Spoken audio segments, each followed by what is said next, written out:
Hi, my name is Hope Bradshaw, And I'm Tiffany Tigas. and we're going to analyze a psychological disorder seen in the movie Lars and the Real Girl.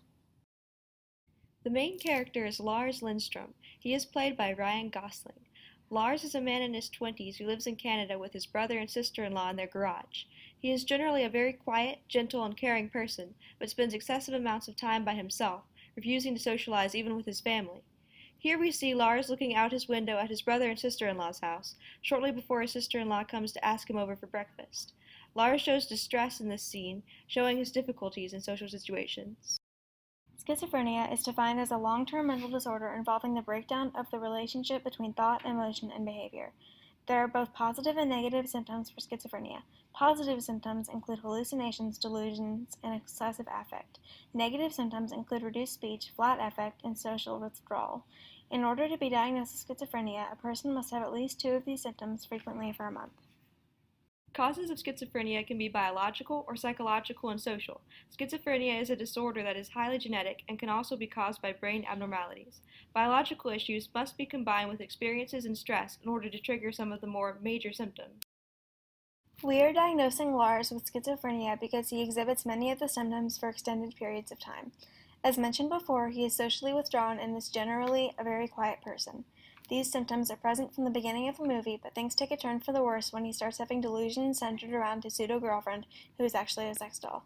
He talks with her, eats with her, takes her to parties, and has a seemingly normal relationship with her besides the fact that she's made of plastic. In the picture, we see Lars sitting with his imaginary girlfriend, Bianca, on the couch as he is introducing her to his family.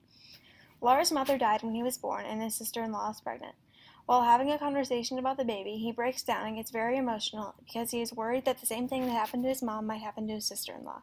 This is an example of excessive affect. Lars had an elaborate story of how Bianca came to Canada, including a tale of how she lost her family, was raised by nuns, and is now on sabbatical and is able to travel the world. He even included a story about her lost luggage. Under the premise of taking Bianca for a checkup, Lars' family took him to a doctor.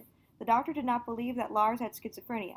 However, delusions are a main symptom, and combined with his other symptoms, it is quite clear that Lars has schizophrenia. Lars must have had some brain abnormalities, but what triggered his schizophrenia are the bad experiences he had in his past and is also experiencing in his present. For example, when his mother died, he was left with a depressed and unstable father, and when his brother left, it made things even worse. We propose a treatment for Lars through atypical antipsychotics. Atypical antipsychotics are good for treating both positive and negative symptoms which Lars exhibits both of. We believe such treatment could be effective and result in Lars having reduced delusions and being better in social situations.